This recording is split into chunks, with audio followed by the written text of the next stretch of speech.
Great. Well, welcome everyone. Great to have you with us. My name is Laura Schrake, and I will be moderating today's webinar.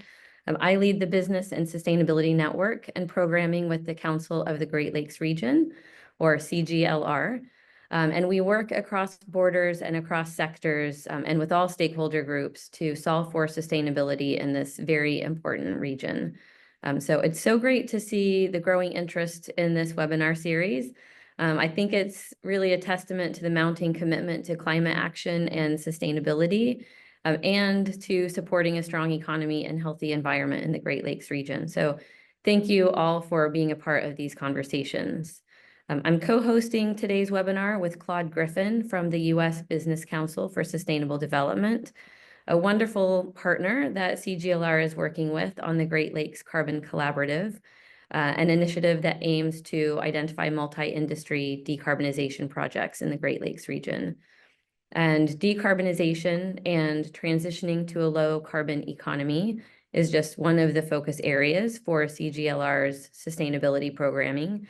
We also have collaborative programs for circular economy and eliminating plastic waste in our environment, for water stewardship and innovation, as well as sustainable agriculture and food systems. So please feel free to reach out to me if you have any interest in engaging in any of those topic areas. But today we are narrowing in on the clean energy transition in the Great Lakes region, and in particular, the role of nuclear energy in achieving a net zero future. And sharing extensive experience and insight on this topic, we are joined by Matt Crozat from the Nuclear Energy Institute. From him, we will learn about the evolution and advancements of nuclear energy over the past decade, its increasing, the increasing demand it's now experiencing, and how nuclear energy can contribute to reducing carbon emissions in the Great Lakes region. And some of you may already be familiar with some of these figures, but for those who are not, the Great Lakes region is home to over 110 million people, and has a multitude of shared sectors and socioeconomic strengths. To name a few, it has integrated supply chains, connected transportation corridors, and also hosts some of the top academic and research institutions in North America. This mega region also holds major industries that generate business and provide approximately 51 million jobs, which equates to 1/3 of the US-Canada workforce combined. And of course, the Great Lakes region holds one of the largest surface freshwater systems in the world and makes up 20% of Earth's surface freshwater and 84% of North America's. So with all these attributes, the region is positioned to be a leader in sustainability, innovation, and a growing player in clean technology. And because no single organization or sector has all the resources needed to solve the region's challenges on their own, the Council of the Great Lakes region has formed cross-border, multi-sector, and multi-stakeholder programs.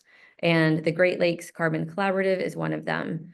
So I will pass it over to Claude in just a moment to say a few words about the collaborative and also introduce our speaker. But before I do, let me just quickly mention a couple details for the Q&A session that will follow the presentation. We will have time at the end of the webinar for Q&A. So should you have any questions during the presentation, please type them into the Zoom Q&A box at the bottom of your screen. We will start off with some questions that came in with the registrations and then get to as many of the questions coming in from our live audience as possible. Also, we have the Zoom chat open. So if you want to share any thoughts or resources with other attendees, feel free to chat or share information in that chat box, and then use the Q&A box for any questions that you have that should be directed to our guest speaker. So with that, I will hand it over to Claude Griffin, Executive Director at the U.S. Business Council for Sustainable Development, CGLR's partner in co-running the Great Lakes Carbon Collaborative. Great. Thanks, Laura. I also want to welcome everybody to today's webinar. Here we are in December, almost the end of the year, and it's been a great year in terms of not only the webinar, but also in the sustainability space. I'd like to give a brief overview of the U.S. Business Council for Sustainable Development, as well as dive a little deeper into the Great Lakes Carbon Collaborative, and then give an introduction of our speaker for today. The Business Council was founded in 1992 to give leading U.S. businesses a platform to work together to design, implement, and scale sustainability solutions. Today, the Business Council's cross-sector platforms, its projects and partnerships bring leading companies together to solve circular economy, carbon, energy, water, and equity challenges across North America. The Business Council is also a global network partner of the World Business Council for Sustainable Development. The Great Lakes Carbon Collaborative is one of several sustainability platforms. We're glad, as Laura mentioned earlier, to have partnered together on this initiative, on this cross-industry platform. Membership in the collaborative consists of, of industry, academia, nonprofits, government, as well as solution providers with an eye on mobilizing businesses and reducing carbon emissions in the region while enhancing economic vitality. Working groups have been formed around various technologies like carbon capture, utilization, and storage, hydrogen, nature-based solutions, and electrification. If you're not a member of the Great Lakes Carbon Collaborative, we encourage you to reach out to us. We'll be glad to discuss opportunities to engage and identify the steps to become a member. Today, we're joined by Matt Crozat, and we're looking forward to what he has to share with us. Matt is responsible for directing Nuclear Energy Institute efforts to identify policy initiatives that will improve economic vitality of operating plants and enhance prospects for new plant construction. Matt examines market operations and proposed policies to assess their impact on nuclear energy. He also oversees analysis of nuclear industry cost performance and trends. Before joining NEI in 2015, he was a senior policy advisor in the Office of Nuclear Energy at the Department of Energy. Matt is recognized as an international expert on nuclear energy economic issues. He served as co-chair of the Working Party on Nuclear Energy Economics at the Nuclear Energy Agency of the OECD for over 10 years. He holds an MA from Cornell University and a BA from Tulane University. Matt, we're glad you could join us today. The interest in nuclear energy as part of the energy transition, and more specifically, the increasing demand for clean energy, has intensified as we get closer to goals established by CO2 emitters to be net zero by 2050. We look forward to hearing an update from you on the industry in this context. Several questions have already been submitted, and we're looking forward to additional questions being submitted as we go through the presentation on the day. So at this time, Matt, we'll turn it over to you. Thanks, Claude. It's a pleasure to be here. I appreciate the opportunity to speak with the Council of the Great Lakes region.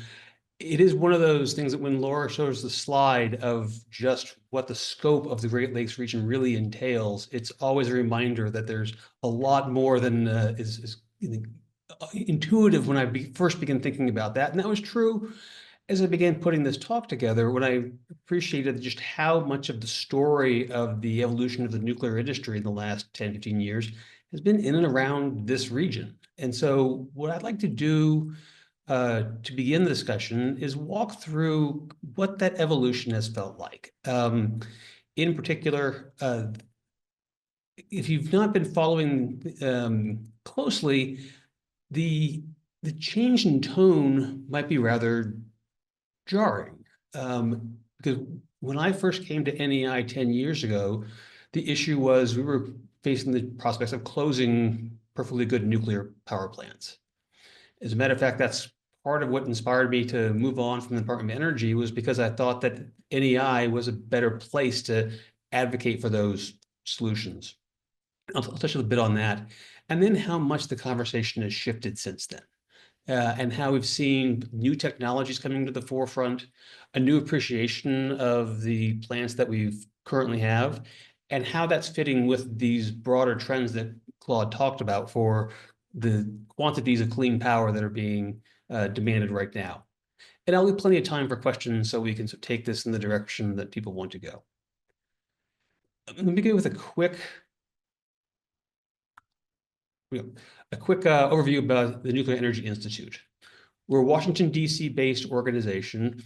Our members are companies that own, operate, maintain, service, build, design, license nuclear power plants. There's about 350 members in all right now. And our purpose is to be a unified voice for the U.S. government and public communications. We work a lot with the Nuclear Regulatory Commission to provide a holistic industry perspective on broad issues, and also to be a source of information in trying to help the public conversation understand nuclear. And so in that context, we begin with just a quick overview of where we find ourselves now. I mentioned that we're US based, so this is going to have a very US flavor, but I do want to talk a lot about what's happening in Canada. So I will be sure to fold that in. But I want to at least begin by grounding where we find ourselves now. We have 94 operating nuclear reactors, just shy of 20% of US electricity, which is about where nuclear has been for the better part of 20 years now. It's the largest source of carbon-free electricity in the United States by a pretty fair amount. And one of the things that we're quite proud of is the operational performance of these plants has been exceptional. They operate more than 90% of their potential capacity, and that's been true for a better part of 25 years now. It's by far the highest level in the world. So we're seeing a backbone of the energy system. These plants run all day, every day, and again, do that without emitting carbon dioxide, which has made them very attractive. But as I said, when I first came to this, well, I mean, also just make a point about the Canadian perspective. So Canada themselves has 19 reactors. It's about 14% of Canadian electricity production totally, but that's really concentrated in Ontario. Just about all of that is Ontario-based and provides the largest source of electricity of any kind in Ontario. But one of the things that really has shaped these conversation around nuclear, both in Canada, but especially in the United States, has been just how they've been valued in the marketplace. So let me give you a quick picture of what that has felt like. Okay. What we're looking at here is a range of spots between, say, Boston and Chicago, and what the wholesale electricity prices have been going back to about 20 years now. If I go back to the period between 2005, 2008, power prices were high, about $60 a megawatt hour. And during that period of time, we had folks looking at building new nuclear energy production. This was the so-called Renaissance era. And there were applications in to add new nuclear power plants, Southeast, Northeast, Mid-Atlantic, Upper Midwest. But what we saw happen pretty quickly was a big recession in 2008, 2009, followed by the discovery of low-cost natural gas, which had the effect of really driving down wholesale power prices. All of a sudden, the market signal that was saying, hey, you should go build more of these power plants because we could use the power, was saying, well, actually, maybe we're doing okay after all. And even as we went farther into the decade, those prices began to fall even further as extraction got even more economical. So much so we reached a stage where many of the power plants that were actually running very well were finding themselves with economic pressure to close early. And for me, the canary in the coal mine here was the Kewaunee nuclear power plant in Wisconsin, which was operating extremely well. They hadn't had a single incident for years prior to the point it shut down rather suddenly in 2013. Essentially, it was a well-run plant, but the economics that it was facing in that marketplace in Wisconsin meant that it wasn't covering the costs, and it quickly closed. And they weren't alone. Over that time period, we saw a total of 13 nuclear units, about 9 plants, close. So about 80 million megawatt hours worth of carbon-free electricity was lost to the system.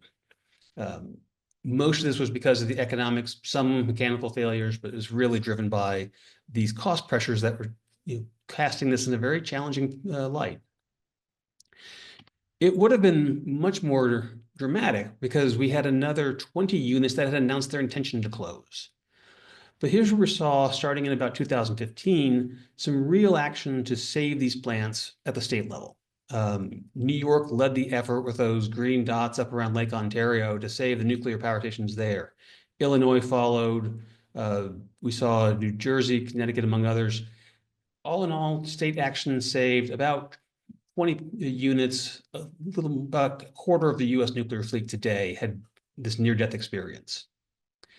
But it's really been a very prescient set of decisions by these policymakers because how nuclear is being viewed has really evolved a lot. I'm going to take this from a couple of different perspectives to talk about how the nuclear story is being felt.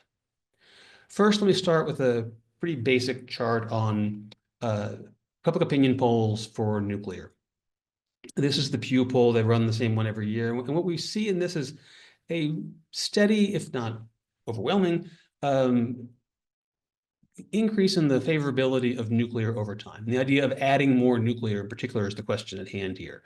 And this has been something of a more recent trend, but by no means is it just contained to the United States. This is a cross-national poll, which did not include Canada, unfortunately. I would have liked that quite a bit. Looking at nuclear from a range of different questions, the punchline here, you see the United States about 2/3 of the way down, is that as you look internationally, support for nuclear far exceeds opposition to it. And as a matter of fact, we don't see support, usually it's some kind of neutrality. It's what we've tended to find. Even in places that have been rather antagonistic towards nuclear as part of their future, like Germany, public support is still fairly strong. Japan, I'll note, is reopening many of the plants that have been closed for the last 15 years. So that's also an interesting point to note. But what I wanted to get to is how this then intersects with the policy environment and the political context. One of the really interesting things to me is even as you look across these different countries, support for nuclear energy is not necessarily associated with one party or another or one set of the coalitions versus others. There are a couple of, especially in Germany and Japan, that have been more stridently anti-nuclear. But for the most part, the breadth of the political spectrum has seen nuclear as part of a longer-term solution. And what's been really heartening for me working in the space is that we're now beginning to see this show up not just at those state policy levels that I talked about, but now even at the federal level. The last 5 years or so have seen a remarkable amount of federal support for new and existing nuclear power in the United States.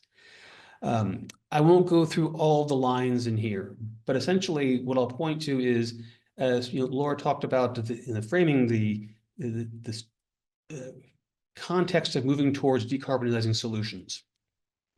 Well, and we've seen nuclear being embraced as part of that, making sure that the existing nuclear plants themselves have an economic pathway to continued operation, to bringing new technologies to the marketplace, which I'll touch on a little more in a moment, trying to bring nuclear into other parts of the economy through things like the hydrogen hubs and even the tax credits as well. Against this backdrop, we've seen the overall strategies around nuclear energy evolve quite a bit as well. Right now, just about every nuclear power plant in the United States has received a license renewal to operate for additional 20 years beyond the 40 they were initially licensed for. Right now, we have the better part of a third of the fleet who are in the process of going to apply for at least a second license renewal. We are confident in their ability to receive them, but that needs to be worked through the process. As we ask our members what they're looking at, they see more to come. Right now is not the time they want to be losing these sources of 24/7 carbon-free generation, precisely because of the demands they're seeing on their grids right now. And it's taken the form of not just utilities and their plans, but a broader range now of arrangements and interests than something we'd ever seen before. I know Claude always likes to talk about projects, so I'm going to get into some projects along the way here. Let me start with something that I think is of note, which was we had seen this intersection between technology companies that have made very strong commitments to be carbon-free by a date in the not too distant future, but utilities that tend to have those promises as well, but tend to be more mid-century. But a lot of the technology companies are much sooner than that. And as they've seen this remarkable increase in demand for computing capabilities, then they've done to look for places where they can find that carbon-free. Earlier this year, I suppose, Talent Energy, who owns a dual nuclear power station in northeastern Pennsylvania, had a contract in place with Amazon to provide power to hundreds of megawatts of the capacity right from those nuclear power plants directly, with some interest of going up even higher. The mechanics of this are getting a little bit touchy with the federal regulators. I can come to that later. But this connection between the technology companies that are looking to drive these computing resources and nuclear energy as a source that can both meet the operational demands of when they run and also meet their environmental goals has been a very strong partnership that I think has been continuing to grow over the last year or so. But now, as we look at these plants that are in operation, there are opportunities for these kinds of arrangements, and I would expect more to come over time. But we've also seen the same kinds of interest in going to find those megawatts of nuclear energy that I pointed out we've lost along the way, to see if maybe they weren't lost forever. The one that's farthest along this road right now is the Palisades nuclear station in Michigan. It's been shut down for better part of 2.5 years now. And in the context of the last year plus, the owner, Holtec, has worked with the Department of Energy, the state of Michigan, to bring together the resources to bring those 800 megawatts of carbon-free nuclear energy back into the system. Right now, not just right now, when we were looking at those plants facing closure, I said that once a plant closed, it wasn't coming back. And I said that because we'd never seen anyone try. It didn't seem like something that we had any way to understand how you'd make it work. I was wrong. This is happening. And it is a very ambitious project. And I really am excited for what this means for the creativity of looking for solutions to make nuclear part of this longer term future. And they're not alone. Earlier this year, Constellation Energy announced that they were going to restart the Unit 1 at 3 Mile Island in Pennsylvania. It's getting rebranded as the Crane Clean Energy Center. He was a longtime CEO of the parent company. But if I bring these two themes together, finding new carbon-free megawatts, or at least ones that aren't being used, and technology companies, this is a project being backed by Microsoft, who wants to be able to claim the carbon-free elements of this power for their operations. A remarkable opportunity, and one that I think speaks to just how far this conversation has evolved over the last few years. So what does that mean going forward now? Well, I talked a little about license renewal already. So as we look at our companies, we asked them, if you already own nuclear energy, how do you view your strategies going forward?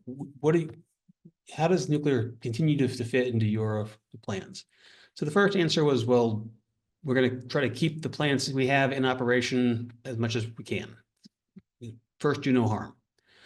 But they also pointing to the need for adding about 100 gigawatts of new nuclear. That's just more than we have right now in the system. So about doubling. And that's just the ones that are currently operating nuclear plants. That doesn't count ones that are new to nuclear or haven't been in it for a while. So there's more room for that too. If we think in terms of the small modular reactors that have been coming to the marketplace now, I'll talk about in a minute in more detail, that's hundreds. And that kind of speaks to, in our mind, a different way of thinking about going through the licensing process, the construction process, the commissioning process, all of that. This is a different scale of deployment than we've seen in terms of just raw numbers. And what's interesting about this too is the technology set has really evolved. This is a chart that's, you're not supposed to look at all of these things. I just want to make a point that right now, just about every nuclear power plant in the United States fits in this top left-hand corner. It is a very large reactor that is water cooled, which just uses normal water.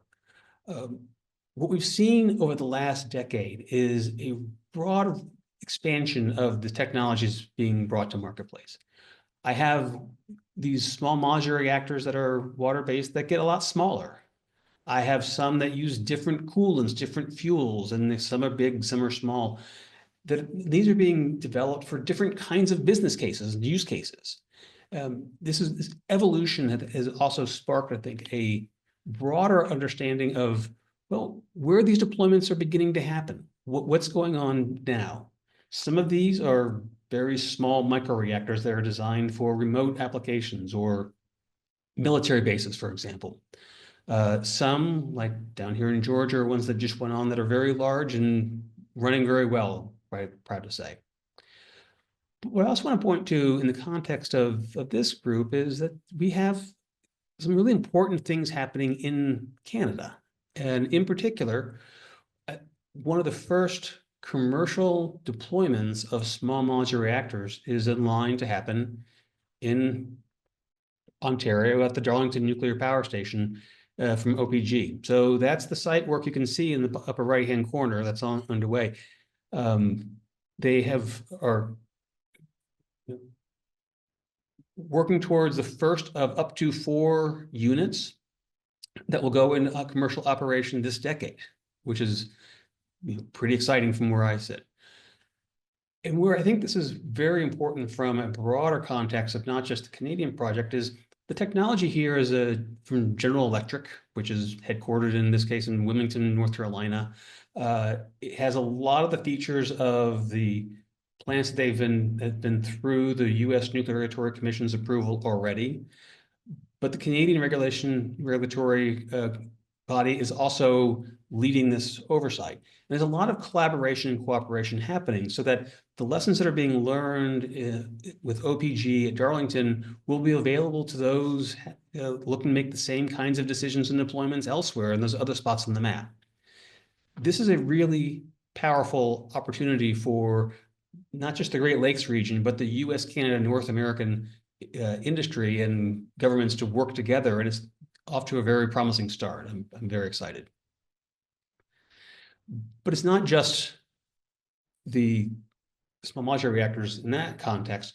We've seen other ones as well. I'll go a little quicker to this one. In October, Google announced that they were going to back a new technology from a startup called Kairos Power. Not quite as big as the ones we have today, slightly different technology, but trying to bring some of these capabilities to the marketplace. And what's exciting is they're talking in terms of developing an order book. So not just 1 or 2, but trying to think in terms of building many so you can get good at it, which is something that in the United States in particular, we have a pretty weak track record on doing just that. We've tended to build one of something and stop. And so this is, I think, a lesson learned, trying to bring this into the current deployment possibilities. Another one along these lines too. Amazon, again, is also partnering with a company called X Energy. Again, new technology, builds on a lot of work been done for many decades, but still new to the marketplace. They're working in the Pacific Northwest to bring the first of these to support data center operations. Well, that's like the first, I'll get to that in a second. First for power, electricity use, with an idea of thinking in terms of perhaps up to 4 or 5 gigawatts worth of deployments across the country. A really dramatic change on how we're thinking of these technologies coming into the marketplace. Historically, this is all done by utilities working through their states, and there's still a lot of that going on. But bringing new commercial partners to the nuclear industry has been a rather dramatic evolution that speaks to those pressures that Claude touched on of the need for a lot of power and the intention for it to be carbon-free. One more I mentioned too, just last week, Meta, maybe 2 weeks ago, Meta announced that they want, very similar, they're going to issue an RFP in the early next year for 1 to 4 gigawatts worth of new nuclear. They're open-ended on what the technologies are, so we'll learn more once they make some choices. But this kind of new landscape is being felt on a lot of different fronts here. One more I'll bring back. So I mentioned earlier that we had Amazon working with X Energy for powering data centers. That's happening. The first one, though, that is really also rather fascinating is backed by the Department of Energy in one of their programs. And it's aimed at producing process heat for industrial applications at a Dow chemical facility in South Texas. This is really exciting because it begins to expand how you can begin to think about nuclear fitting into the decarbonization of the economy as a whole, not just the power system. That's an important place, but we know there's a lot more that needs to be thought through as well. And this is a real opportunity to bring nuclear to some of these high heat applications that have been tough to crack. And so I'll just touch on this to close. That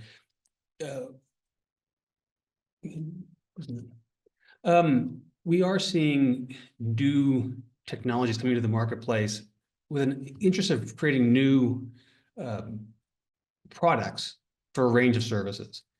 What I'm hoping that we'll see going forward is the kinds of supportive and long-term strategies to ensure that we're going not just from one at a time, but thinking in terms of nuclear in the same way we think about wind and solar and technologies that we know are going to be expanding as part of the overall perspective of how we're going to meet these evolving needs, and bringing that portfolio together, and nuclear is part of that where it fits and makes sense. So with that, Claude, let me sort of stop there, and I'm happy to take this into conversation.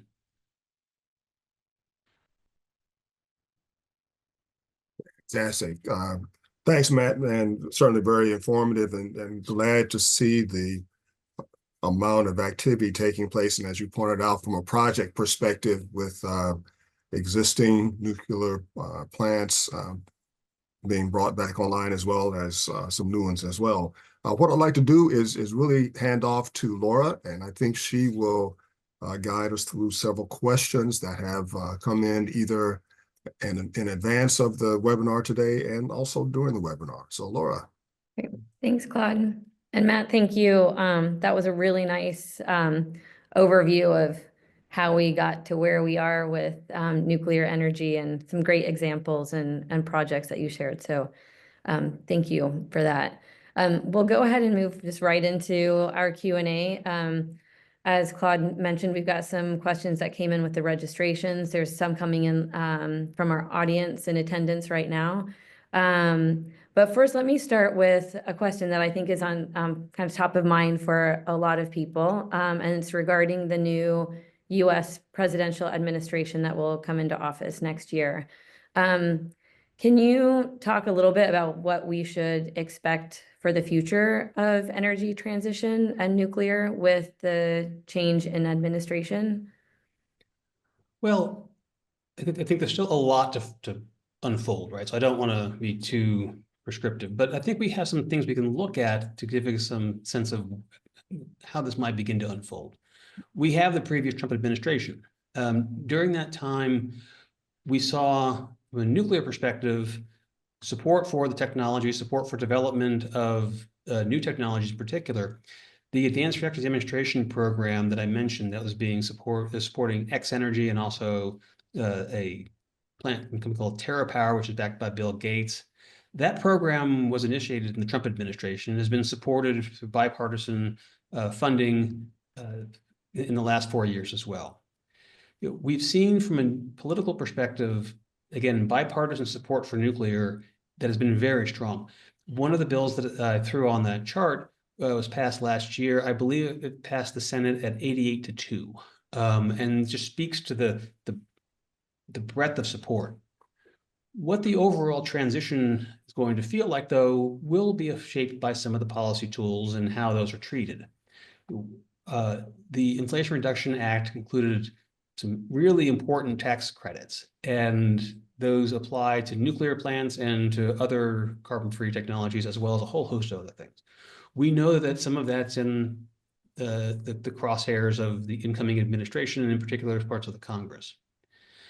When I look at that, though, I also noted that the better part of 20 members of the House of Representatives from the Republican Party said that they want to approach this with a scalpel, not a sledgehammer. That I think that as we see the investments moving and where these investments are taking place, it's less obvious to think of this in terms of a democratic or Republican priority so much as an opportunity that is happening broadly.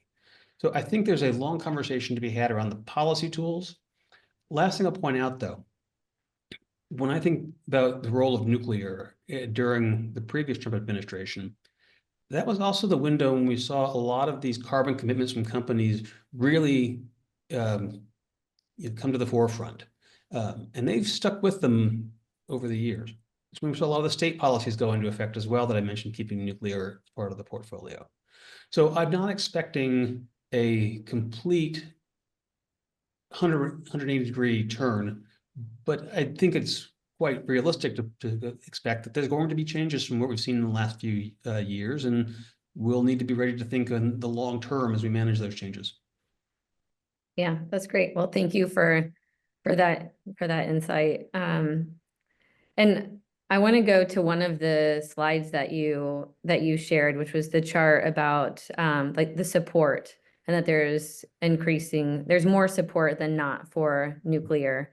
I'm wondering if one of the main reasons for those that are not supportive is because of the concern over waste and safety. And one of the questions that came in with the registrations was around how will radioactive waste be disposed of and what can be done to maintain high levels of security. Can you touch on that? Sure. So we've had spent nuclear fuel at nuclear power stations since they've been in operation going back to the 1950s. Since 1978, the federal government has been on the U.S. government has been the legal entity responsible for the long-term management and disposal. This was the Waste Policy Act, in which they said, look, we're going to have an arrangement where the government's going to be in charge of this, and ratepayers need to pay to the government to cover the costs of managing it. Right now, there's something on the order of $50 billion in that fund waiting to be spent on the problem. The spent nuclear fuel is being stored safely at all of these nuclear stations, and they have been a key part of the long-term planning and security for all of these places. We have steel and concrete reinforced pools that take the hot fuel rods when they come out of the reactor and cool them. And we've been transitioning towards, once they've cooled off a bit, moving to dry cask storage, which are steel and concrete lined canisters that basically hang out in a parking lot and don't do much. As we've seen this political support in the United States evolve for nuclear, I'm hopeful that we're reaching a point now where we can reinitiate that political conversation, just getting this program up and going. From the industry point of view, this is a real source of frustration. as our ratepayers have paid for all this management and they never came to get the stuff like they were supposed to. It's safe. We got plenty of space for it. It's just inefficient and kind of dumb. And so we're very hopeful that we've got possibilities here to reopen this conversation, to get the political apparatus with the support behind solving this problem as well. I'll make one other observation too. I showed that chart with all those different kinds of reactor technologies on there. There is a subset of those that look at that spent nuclear fuel and say, I can actually reuse the energy in those to make more energy going forward. This kind of recycling arrangement has been done in parts in places like France, but I think the technologies here are looking to be more comprehensive in it too. It won't solve the need to have a long-term geologic disposal site, but I think the ability to look at that and see that it's not just a problem, but actually something that the value as well has been part of some of these new business plans that we're seeing come to the marketplace now, but it's early. And are the excuse me, are the necessary regulations in place in the US and Canada too, if you can touch on that, to support the safe development and operations of nuclear and the growing technologies? Yeah, and so from the point of view of used fuel management, as part of the operating license for being able to have materials at all, you've got to demonstrate you're doing so safely and be subject to inspection. So that's a constant part of the day-to-day backdrop and has been for decades and decades for these nuclear plants. As we look towards the political and regulatory pathway towards sites for longer-term disposal, for example, I think we are seeing examples of progress. Canada's part of it. We've seen Finland and Sweden as well, who are trying to be much more cooperative with communities that are seeing this as an economic opportunity to bring jobs to their regions that are often quite remote. You can't do it in a place where it's not deemed to be technically safe, like no one's proposing that. But this kind of, we call it consent-based approach, is something that we've advocated the United States needs to be more bringing it into their philosophy as well. And so we think that there's clearly lessons to be learned from the successful development of these programs abroad. And Canada, I think, is, again, showing some leadership on moving forward at a faster clip than the United States has been able to work through these problems. Great, thank you. I'm going to go ahead and move us over to some questions that are coming in live. And sorry, I seem to be having some throat issues. But there's a question that came in from Wendy. I'm going to start with hers because she was the first one to type in her question. And she's asking, is capturing the output of emissions one of the larger challenges that mid-tier corporations might become challenged to capture in order to remain a supplier to OEMs that may need to capture this information throughout its full sourcing / supply chains? So I think it's a complex question, because I think this really gets to how companies that make these commitments to say we're going to be carbon free in our operations, how they're going to be able to demonstrate they're doing so. And there's a lot of work going on right now of trying to update the standards that are being developed for these corporate accounting methods. In particular, what kind of provenance do you need to be able to maintain for your supply chain? I think is what the question here is really trying to grapple with.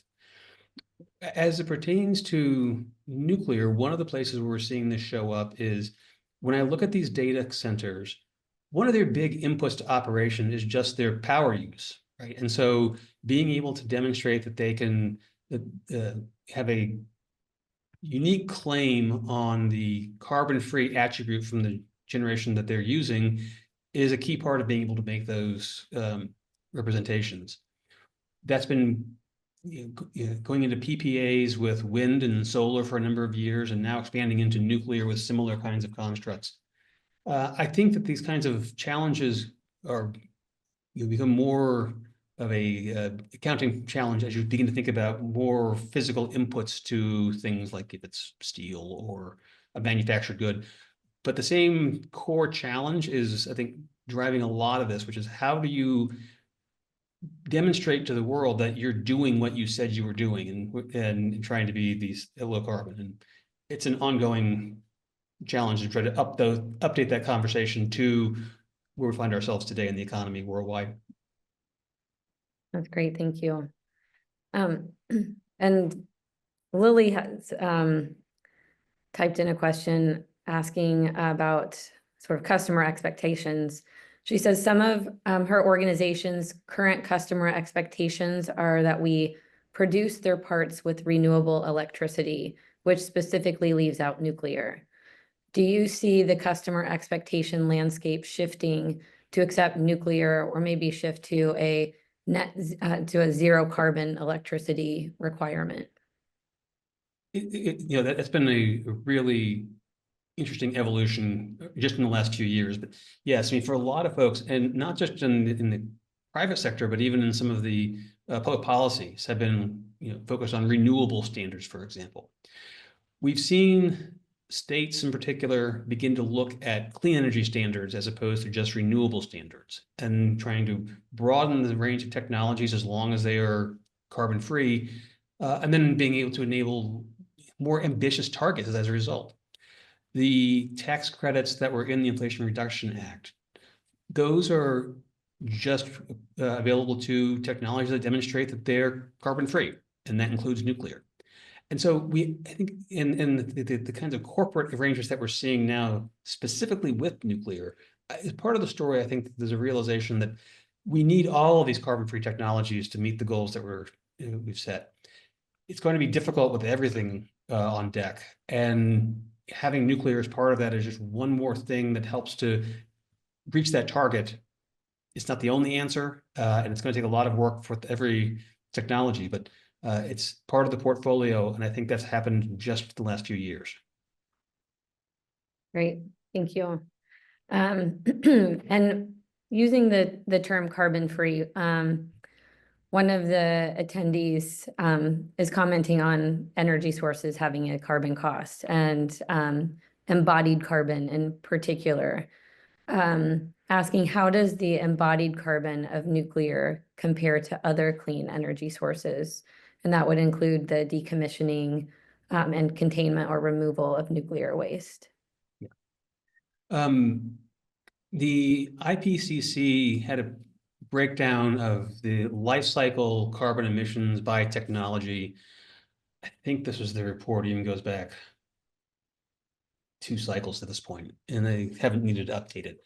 And what it shows is that nuclear is right there with the same life cycle emissions as wind and solar, which makes sense, produces a lot of electricity, and there's no carbon combustion or anything like that during operations.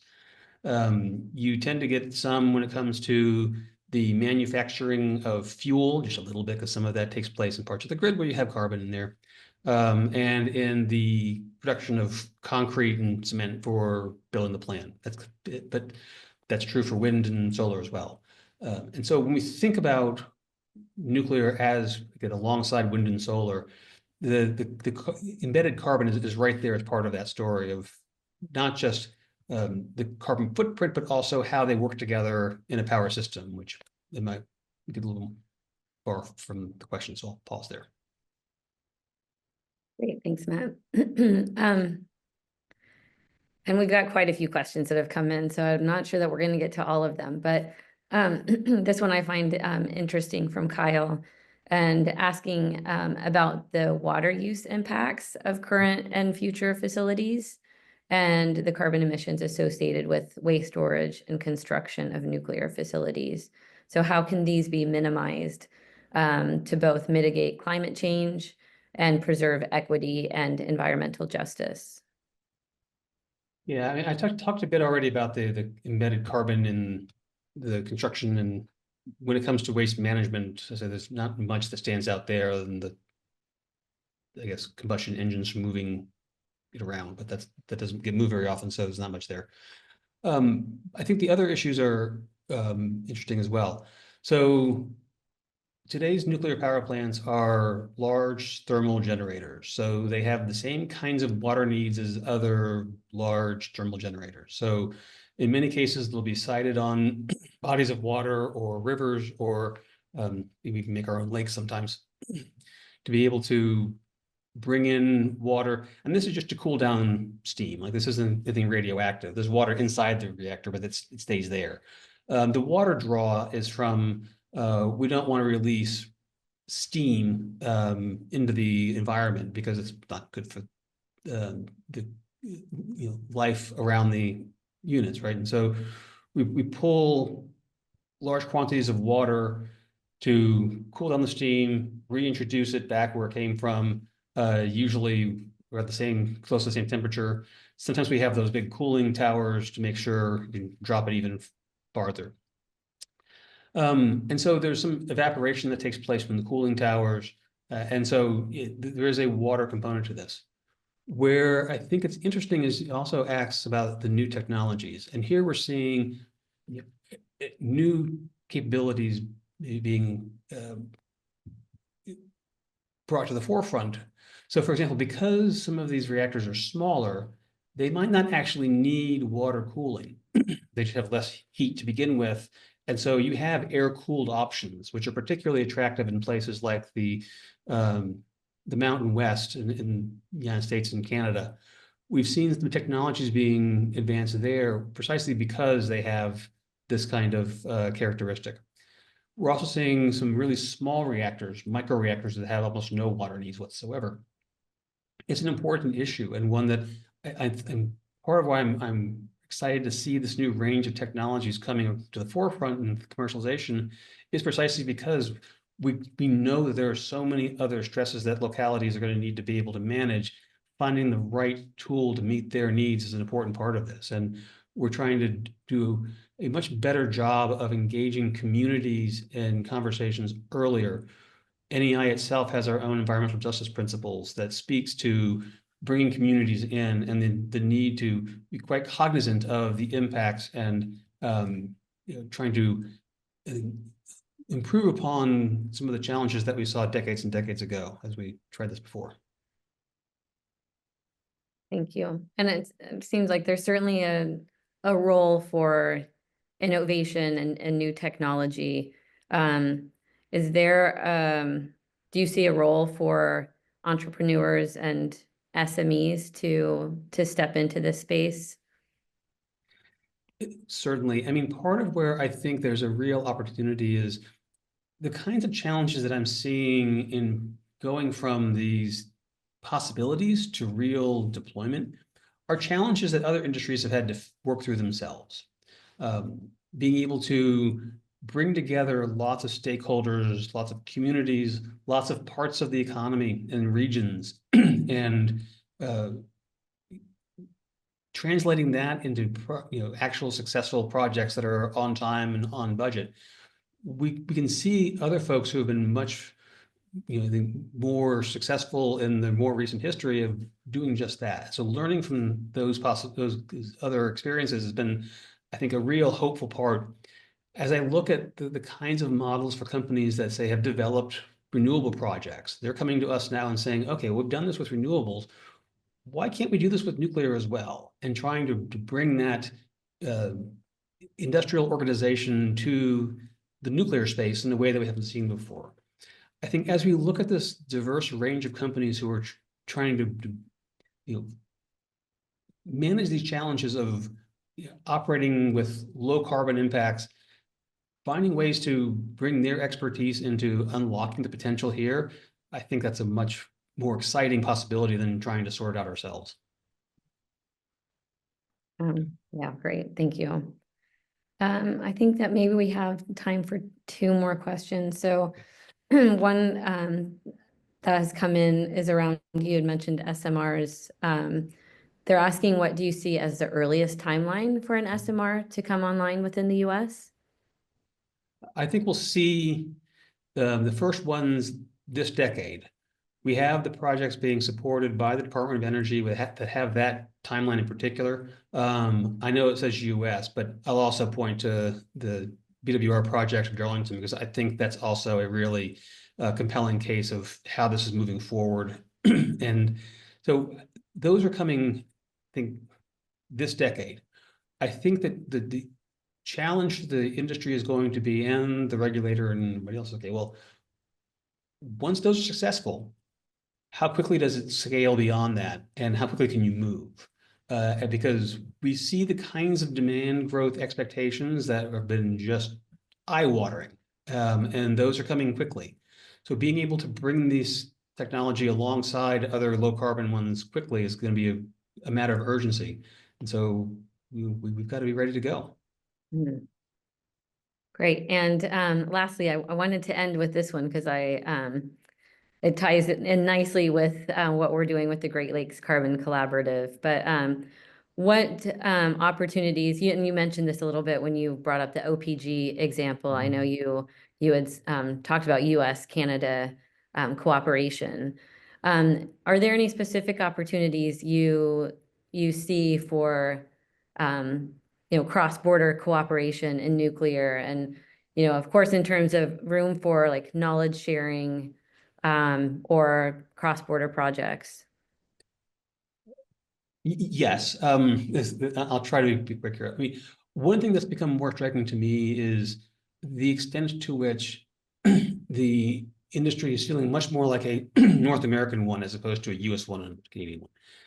Westinghouse, the big, old school, electricity company from the earliest days of Edison and all that. That's the nuclear operations of Westinghouse are owned by Brookfield and Cameco. Those are Canadian companies. We're seeing the kinds of financial tools for green financing as it pertains to nuclear. That's starting in Canada and bringing that south to the United States. The kind of regulatory oversight of these technologies that's being shared between the United States and the Canadian regulator is a really powerful sign. The integration of these projects is that because they're so big, they do tend to not respect small borders, and so they become regional and even, in this case, international. It's a real opportunity, so much so that I think it's very difficult to see them as not intertwined at this point when I think of the whole picture. That's fantastic.